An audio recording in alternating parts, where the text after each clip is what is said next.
नमस्कार मंडळी, मी समीर पुन्हा एकदा तुम्हा सर्वांचं स्वागत करतो सफर मराठी पॉडकास्ट या नव्या सिरीजमध्ये.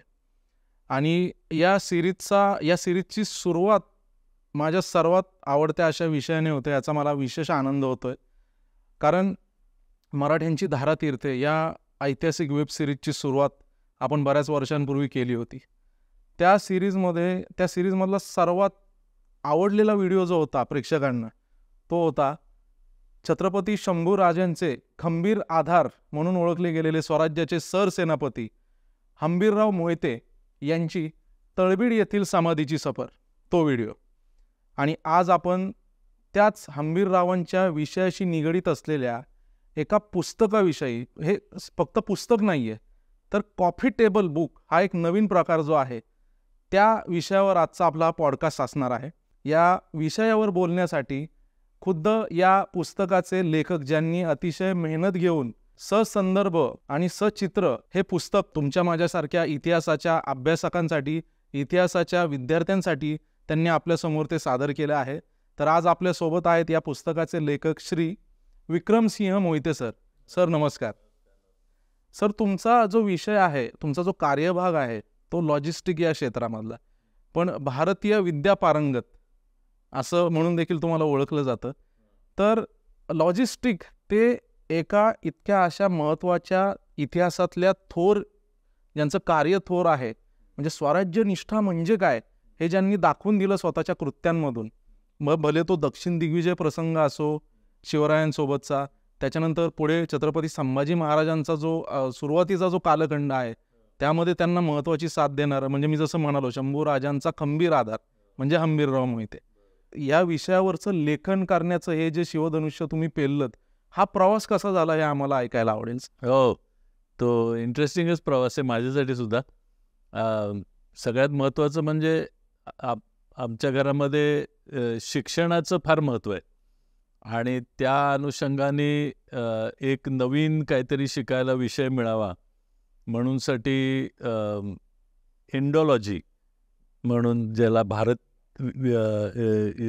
भारतीय विद्या पारंगत ही MA इंडोलॉजीची डिग्री ला ॲडमिशन घेतली. हे 2014 ते 16चं मी सांगतोय.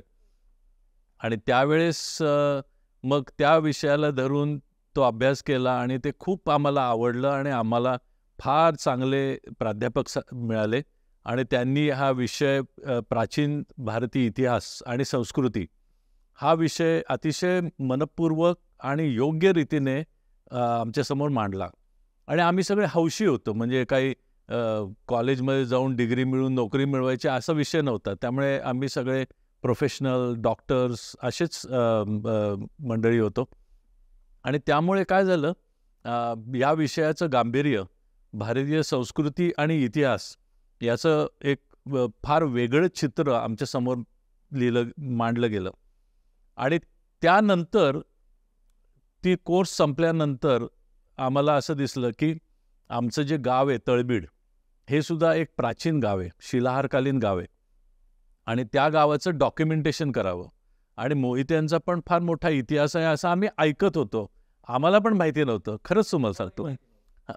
तर मग आमचे कोऑर्डिनेटर्स होत्या, त्यांनी सांगितलं की बाबा तुम्ही तुमचं डॉक्युमेंटेशन करा, हे फार महत्त्वाचं आहे. आणि तो विषय आम्ही ऑलरेडी रिसर्च मेथडॉलॉजीमध्ये शिकलो होतो की कसं करायचं, डॉक्युमेंटेशन कसं करायचं, संदर्भ आणि पुरावा असल्याशिवाय कुठली गोष्ट मांडायची नाही, असे एक ठोकताळे आपले होते. आणि मग त्याच्यामध्ये मग तो जेव्हा सरसेनापती हंबीरराव मोहिते, त्याच अनुषंगाने मोहिते घराणं आणि त्याच अनुषंगाने मराठ्यांचा इतिहास, ह्याच्यावर अभ्यास सुरू झाला. हंबीरराव मोहित्यांची काही वेगळी अशी इतिहास काही नव्हता किंवा वेगळी त्यांनी चूल मांडली नव्हती.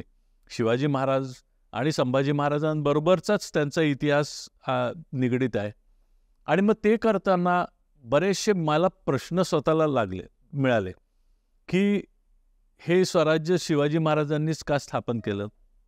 कारण शिवाजी महाराज जरी आपल्याला एक आदर्शभूत, आणि आज आपण 350 वर्षांनंतर त्यांच्याकडे बघतो, पण मी विचार केला की शिवाजी नावाचा एक छोटा मुलगा, त्यावेळेस त्या मुलाला हे राज्य कारभाराचं, राज्यकर्ते व्हायचं बाळकडू कसं मिळालं असेल, बरेचसे असे ह्याच्यातले ज्ञान असं असतं की जे शिकावंच लागतं तुम्हाला. मग त्यांचं शिक्षण कसं झालं असेल.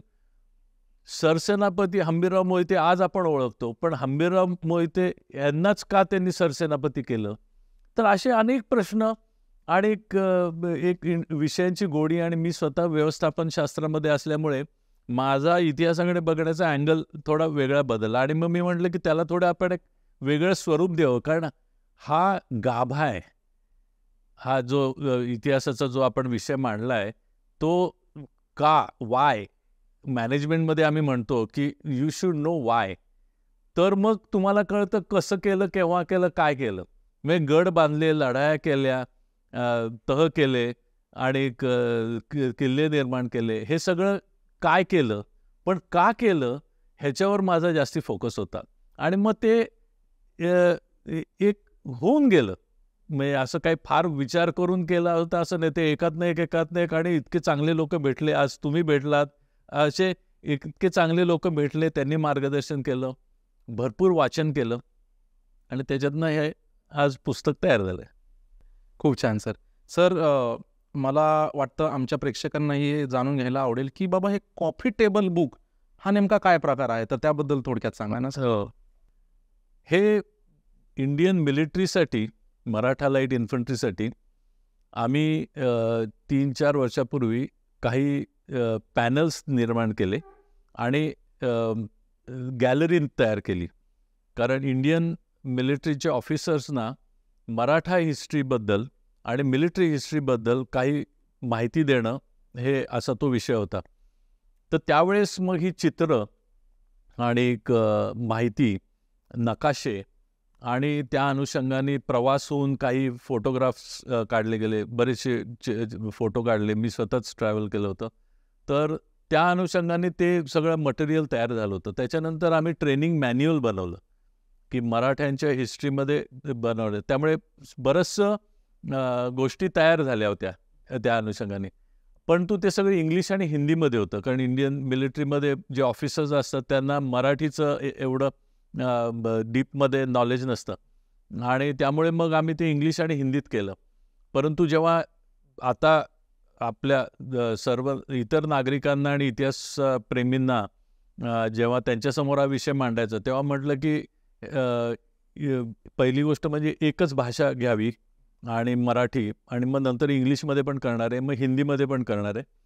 तर तो विषय मांडून हे करावं. दुसरी गोष्ट, आजकाल लोकांना इतिहासाकडे आवड निर्माण होण्यासाठी आणि अटेन्शन स्पॅन कमी झाल्यामुळे चित्र, नकाशे, काही आलेख केलेले आहेत आणि फोटोग्राफ्स याच्या साह्याने आपला इतिहासाची ओळख करून द्यावी. त्याच्यासाठी आम्ही हे जे मगाशी सांगितल्याप्रमाणे नवीन चित्र तयार करून घेतली, प्रसंगचित्र आम्ही आयडेंटिफाय केली होती. तर त्या अनुषंगाने तो इतिहास मांडावा आणि तो मांडताना इतिहासाचं पुस्तक कुठेतरी अडगळीत आतमध्ये पडलेलं नसावं.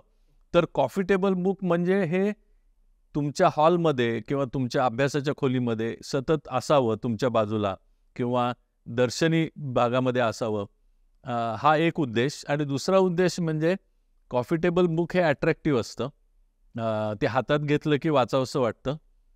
तिसरी गोष्ट म्हणजे या सगळ्या पुस्तकामध्ये एक विषय एका पानात कव्हर करण्याचा प्रयत्न केला आहे आणि एखादा विषय फक्त जास्तीत जास्त 2 पानामध्ये.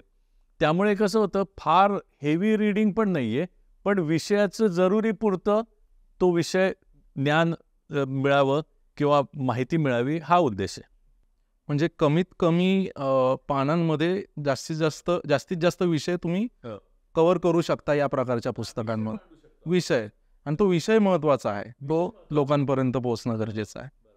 बरं सर, या पुस्तकाचा जो प्रकाशन सोहळा झाला, आम्ही त्याला देखील उपस्थित होतो. खूप छान सोहळा झाला.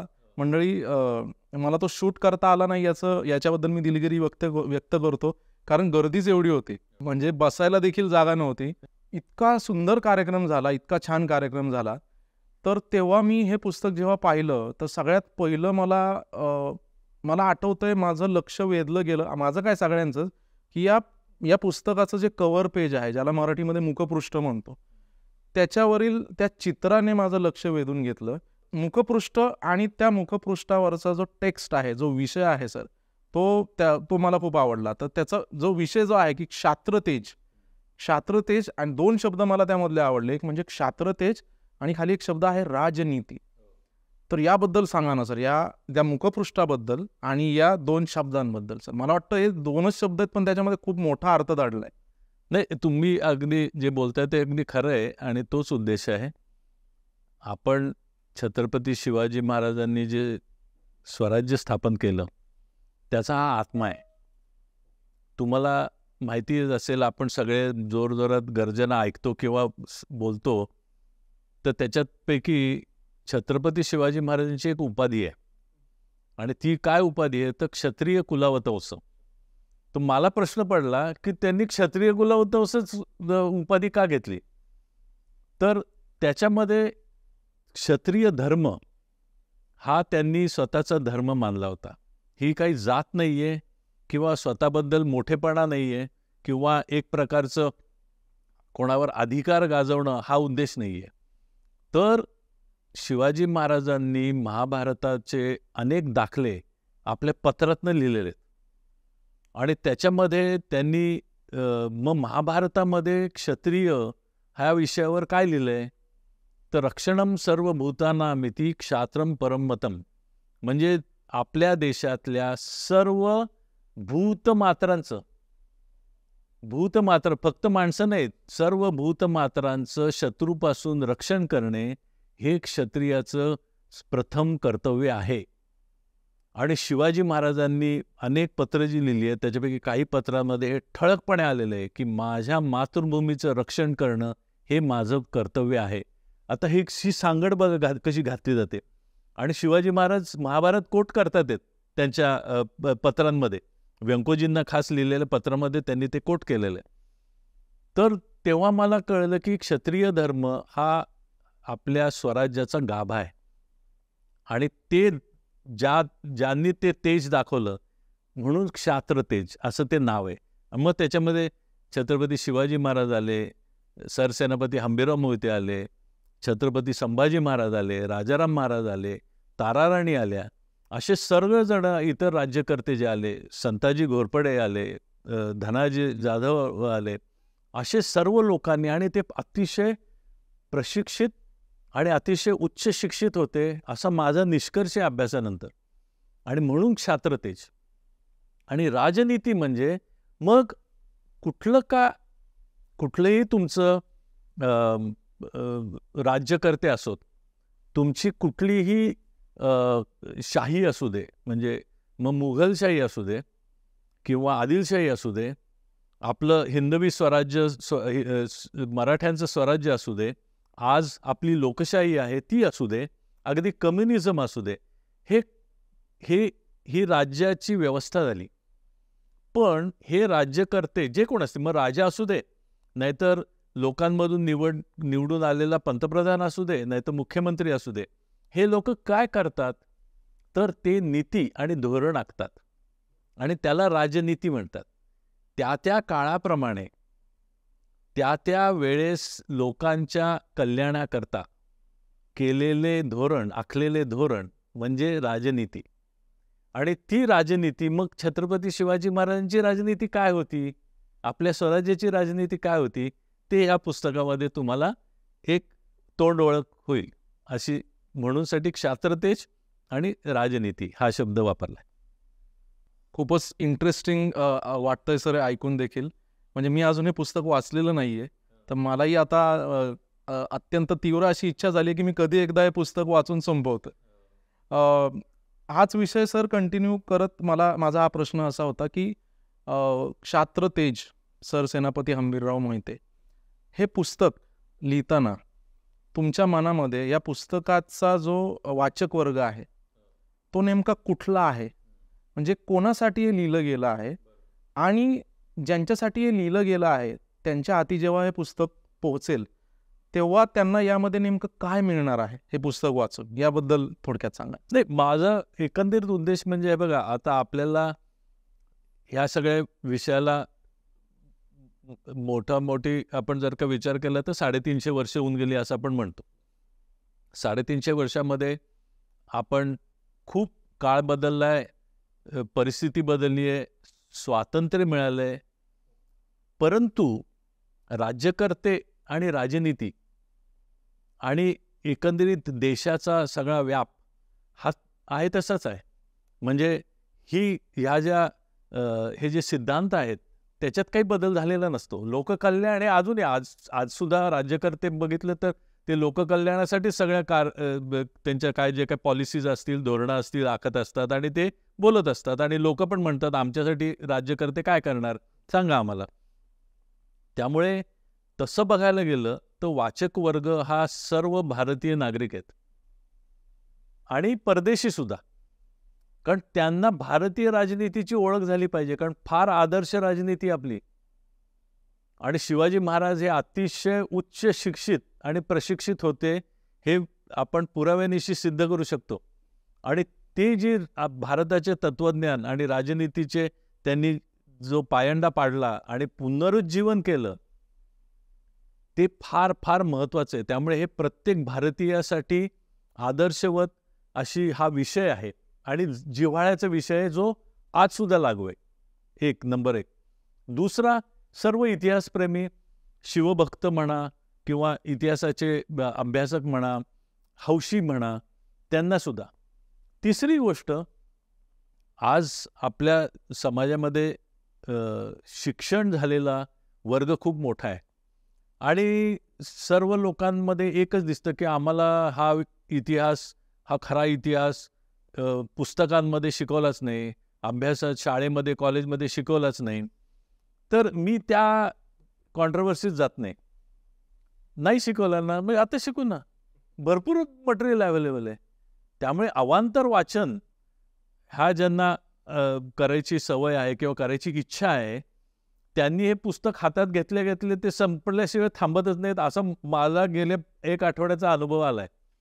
म्हणजे जे कधी इतिहास वाचत नाहीत किंवा ज्यांना कधी इतिहासाची आवड नव्हती, आणि काही मित्र तर केवळ माझे मित्र म्हणून आले होते कार्यक्रमाला माझ्यावरच्या प्रेमाखातर, त्यांनी अगदी पुस्तक सगळं वाचून सांगितलं की, आणि ते बिझनेसमध्ये, एक वकील आहे, दुसरा नोकरी करतो आणि तिसरा असंच शेती वगैरे करतो. आमच्या गावचे एक मंडळी आहेत, ते कधी वाचत नाहीत. ते म्हणले, दादा मी स्वारगेटला एसटीत बसलो आणि उमरजपर्यंत सगळं पुस्तक वाचून काढलं. तर सांगायचा उद्देश हा की ज्यांना कुठेतरी एक अजून शोध घ्यायची आवड आहे त्यांनी हे पुस्तक जरूर वाचावं. काही ना काहीतरी नक्की मिळेल आणि बराचसा अपरिचित इतिहास आहे, तोच इतिहास आहे, तेच स्वराज्य, पण काही गोष्टी अडगळीत गेल्या होत्या त्या आपण मुख्यत्वे करून वर आणल्यात. म्हणजे समाजातल्या, म्हणजे या प्रेक्षक वर्गाला सीमाच नाहीये या पुस्तकाची, असं म्हणता येईल. नाही, अर्थातच सर, असं मला वाटतं. कारण हा विषय लहान मुलं चित्र बघू शकतील. मला आठवतं आम्ही लहानपणी नॅशनल जिओग्राफिक बघायचो, सुंदर चित्र असायची, प्राण्यांची असायची, निसर्गाची असायची, डोंगरदऱ्यांची असायची. वाचता यायचं नाही, पण चित्र बघून आम्हाला अट्रॅक्टिव्ह वाटायचं आणि त्यामुळे तो सुद्धा एक भाग आहे. त्यामुळे लहान मुलं सुद्धा ती नुसती चित्र बघू शकतील आणि अगदी कधीही प्रसिद्ध न झालेली चित्र आहेत ह्याच्यात. आपण नवीन सर्व प्रसंग चित्र काढून घेतली आहेत. चित्राचा विषय निघालाच आहे तर मुखपृष्ठ याबद्दल सर जाणून घ्यायला आवडेल. जे हंबीररावांचं जे चित्र आहे त्याबद्दल सर. मुखपृष्ठ जे कव्हर पेज आहे त्याच्यामध्ये सगळ्यात मुख्य म्हणजे सरसेनापती हंबीररावांचं चित्र आहे. तर त्यामध्ये हंबीररावांचं पर्सनॅलिटीचे ट्रेट सगळे दिसतात. दुसरं म्हणजे त्यांचं व्यक्तिमत्व इतकं भारदस्त होतं आणि त्याला एक पोषक असं बॅकग्राऊंड आणि त्यांचे इतर जे दाखवले चित्रामध्ये ते म्हणजे त्यांना राजाभिषेकाच्या वेळेस मिळालेले जे मर्दानी अलंकार होते ते दाखवलेले आहेत. म्हणजे केवळ एक माझा आवडतं व्यक्तिमत्व आहे म्हणून त्याला भूषण दिलं, भूषण वाटेल असे दागिने नाही घातलेले आहेत. तर त्यांना शिरपेच, तुरा आणि मोत्याचा कंठा महाराजांनी दिला होता, तो त्याच्यामध्ये आहे.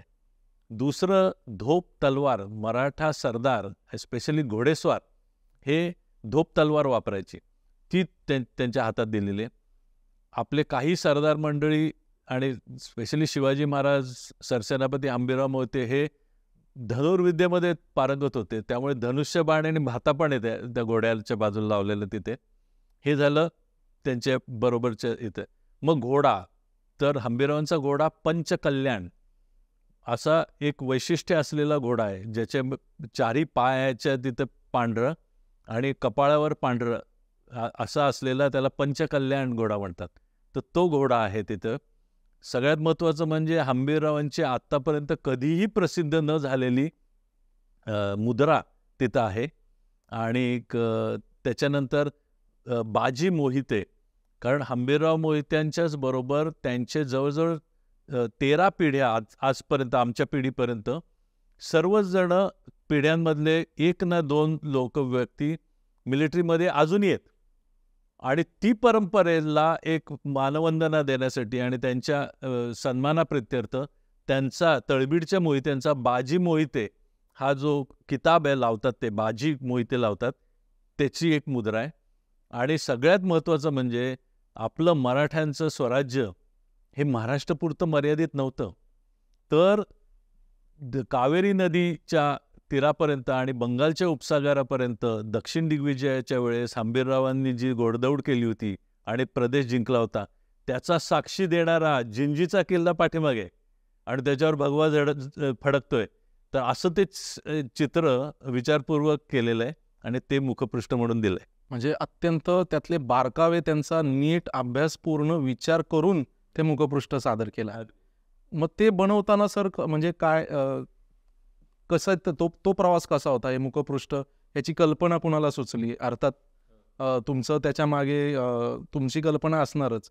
मग ते हे सगळं बनवायला किती वेळ गेला, किंवा ते कोणी बनवलं? संदर्भ भरपूर होते आपल्याकडे, मी आत्ता सांगितल्याप्रमाणे. आणि मी जे काही सांगितलं ते अस्सल कागद आपल्याकडे. म्हणजे त्यांना कुठले राज्याभिषेकाच्या वेळेस कुठले अलंकार देण्यात आले, तलवार देण्यात आली, त्याच्यानंतर त्यांनी जिंजीचा किल्लाच्या तिथं दक्षिण दिग्विजय घेतले, तो पुरावा आहे, त्यांची मुद्रा अस्सल आहे. तर असे सगळे होते. आणि विचार असा आला की मराठ्यांचा सेनापती कसा असतो, कसे असतील.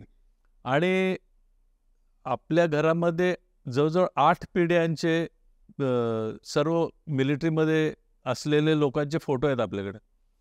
त्यामुळे त्यांच्या पर्सनॅलिटी आणि एक ट्रेट हे खूप कॉमन आहे. आणि मोहिते घराण्यामध्ये आत्तापर्यंत एकही दत्तक नाही आहे.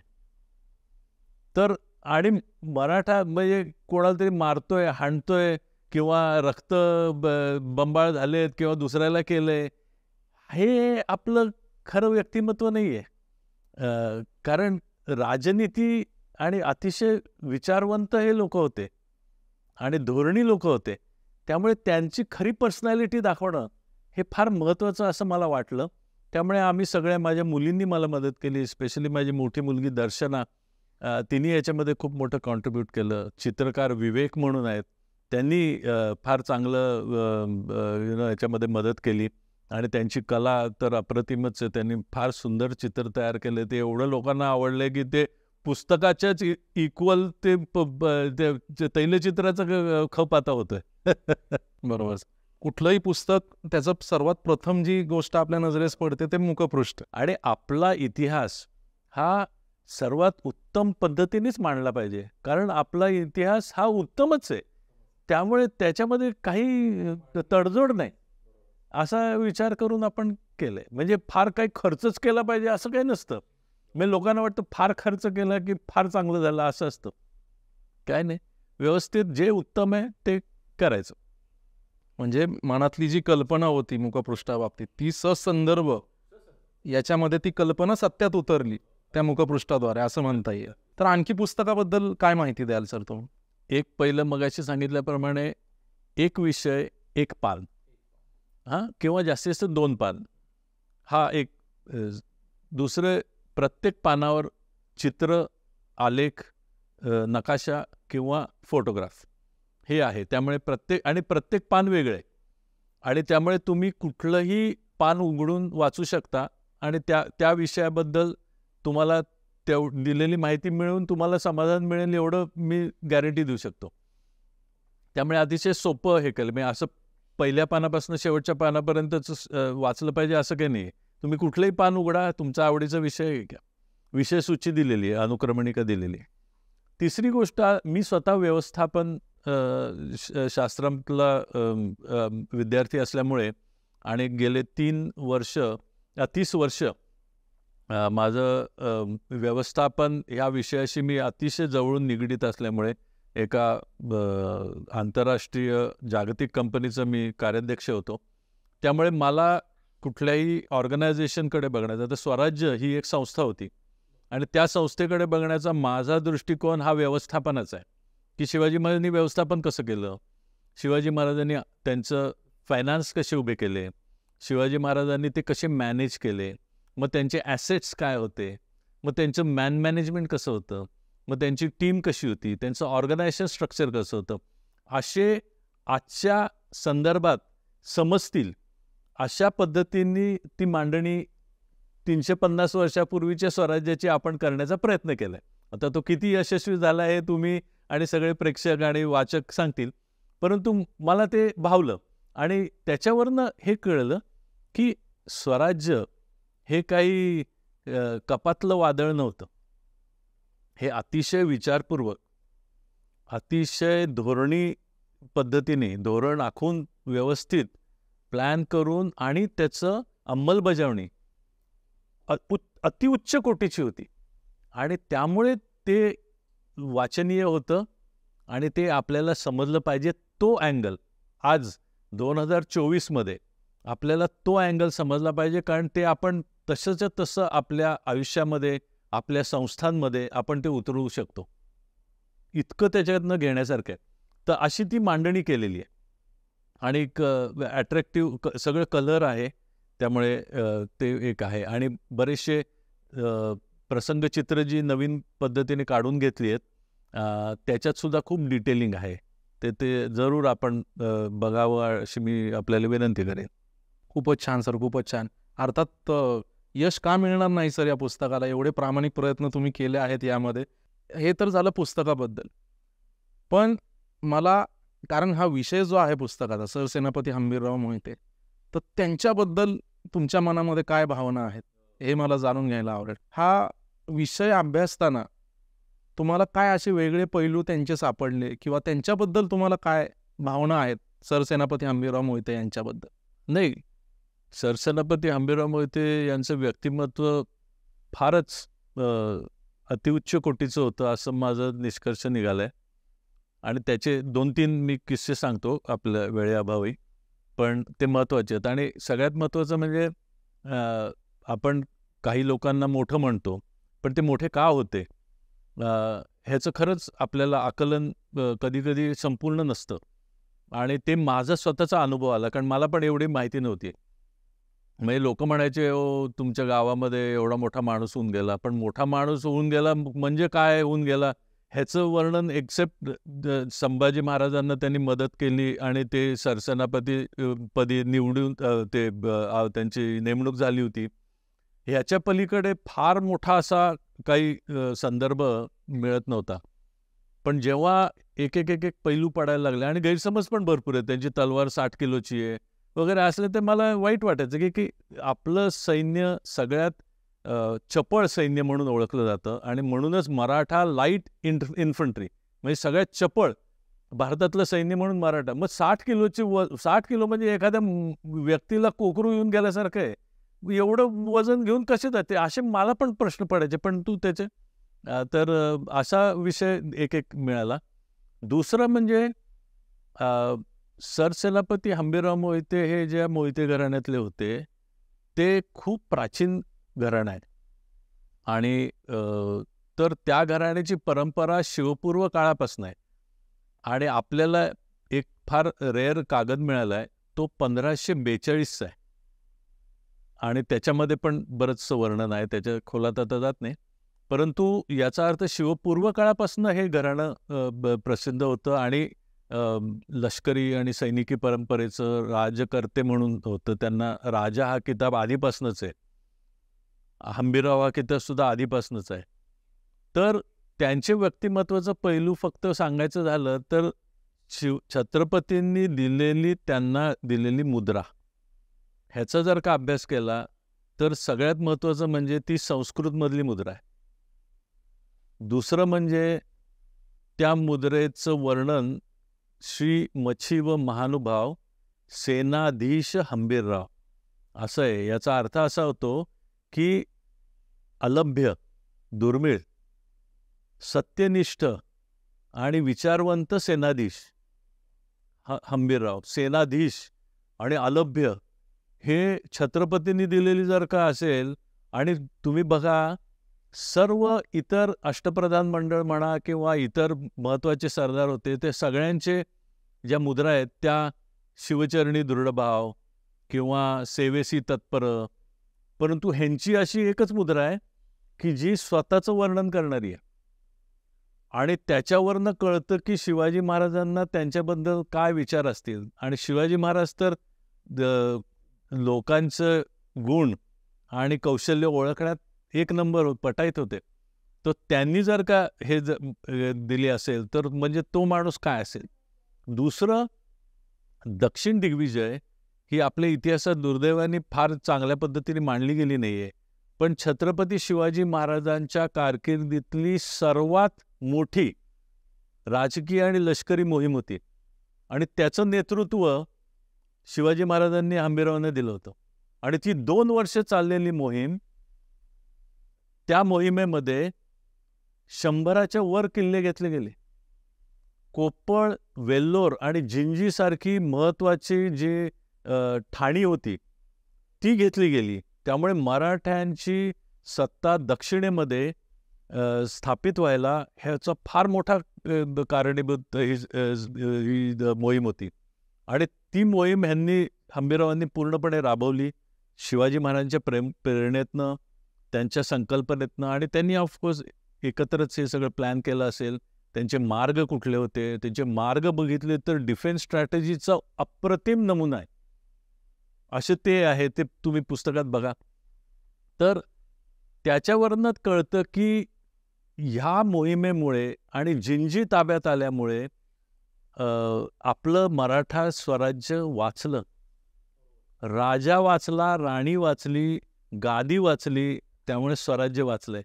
एवढं महत्त्वाचं आहे. आणि तो जो सगळ्या लढाईचा आणि तो जो स्वातंत्र्य लढा म्हणतात औरंगजेब आल्यानंतर झाला, तो पूर्वीचं स्वराज्य हे 200 स्क्वेअर किलोमीटर, 250 स्क्वेअर किलोमीटरमधलं 1200 स्क्वेअर मीटरपर्यंत लांबलं गेल्यामुळे मोगली फौज सगळी पांगली गेली. आणि मस्त आपण मराठ्यांनी त्यांना ठोकून काढलं सगळीकडे.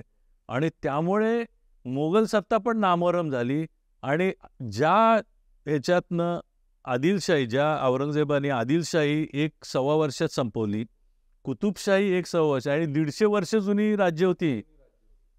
मराठ्यांचं राज्य किती हार्डली 50 वर्ष जुनं नव्हतं, त्याला 26 वर्ष झाले तरी त्याला जिंकता आलं नाही. ह्याचं कारण हे म्हणजे हे किती धोरणी लोक होते आणि त्याची अंमलबजावणी करण्याची त्यांची कुवत ह्याच्यावरनं दिसून येते. अशी ती पर्सनॅलिटी ट्रेट आहे.